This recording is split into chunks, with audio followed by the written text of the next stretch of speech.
Fala galera, tudo certo? Então hoje é o vídeo 3 sobre o Dan Gilbert, que é o principal pesquisador sobre felicidade em Harvard. E o que eu queria falar hoje com vocês é sobre essa questão da jornada da vida. O que ele fala muito é que nunca termina a vida. A gente tem uma percepção que as coisas são muito mais estáveis do que elas realmente são. E a gente tem que trazer isso. Uma das explicações que ele dá é porque é muito mais fácil a gente lembrar do passado do que imaginar o futuro. Então quando a gente olha para o passado, a gente se dá conta que a gente mudou muito em 10 anos. Quando a gente olha para o futuro, a gente começa a achar, ter a ilusão que a gente é hoje o que a gente é realmente. E isso é muito prejudicial. E ele fala muito sobre a gente imaginar melhor o futuro, pensar sobre realmente quem a gente quer ser, como a gente quer ser, né? Então essa questão de buscar a nossa melhor versão, de compreender que nunca a gente terminou o nosso trabalho aqui, que a gente vai estar sempre mudando, né? As mudanças, existe uma percepção geral de que depois de certo tempo não tem mais como mudar. Se estão ficando mais velhos, não tem mais como mudar. Realmente, se pegar os dados, diminui um pouco o quanto as pessoas conseguem mudar ou acabam mudando depois de certa idade, mas é muito menor isso do que a gente imagina. Imagina que depois tu é estável, nunca chega a essa fase de ser estável. Tu pergunta para as pessoas que pode ser com 60, 70, como é que tu vai estar daqui 10 anos? É muito diferente do que elas acham que vão estar, elas acham que vão ser muito mais estáveis, que vão estar, que os melhores amigos vão ser os mesmos, que os gostos musicais vão ser os mesmos.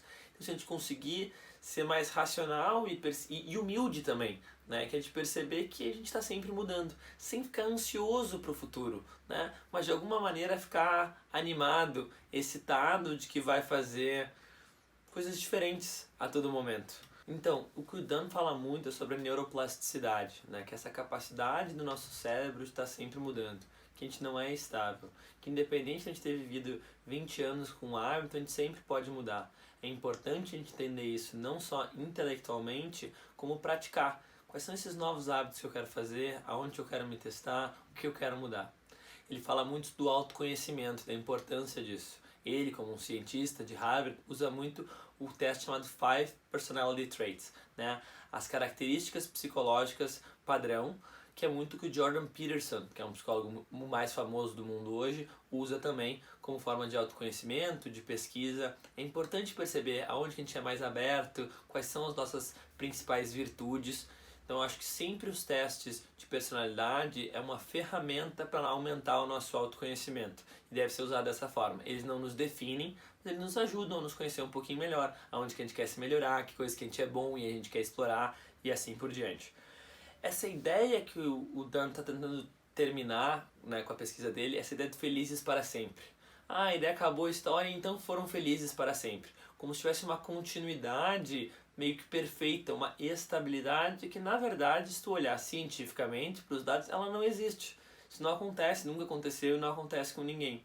E a gente conseguir contemplar isso não de uma maneira para a gente ficar nervosos e ansiosos, mas para ficar animados sobre esse futuro que pode vir, para a gente ter humildade sobre o que pode acontecer, para ao mesmo tempo a gente entender a nossa insignificância, mas tudo que a gente pode criar e nos ver como autores da nossa própria vida. Eu acho que isso é muito importante. Outra coisa que ele fala é a capacidade do tempo. Né? Então percebe que 10 anos muda muita coisa. Né? Então olhar o tempo com esse olhar contemplativo, entender o poder que o tempo tem. Em momentos que a gente não tem tanta coisa para fazer, um pouco nesse tempo de pandemia, ou quando a gente é demitido e a gente acaba tendo mais tempo, talvez a gente tenha menos dinheiro, mas a gente tem mais tempo.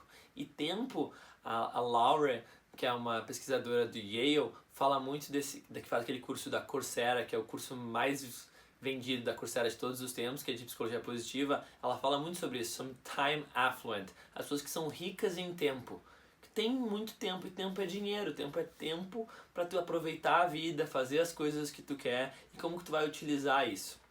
De uma maneira ou de outra, o que o Dan Gilbert está falando em todas essas pesquisas é para a gente olhar para a nossa vida com um olhar um pouco mais contemplativo, perceber como tudo muda e de alguma maneira conseguir não ficar ansioso com isso, mas que isso nos anime para a gente transformar a nossa vida em algo cada vez melhor.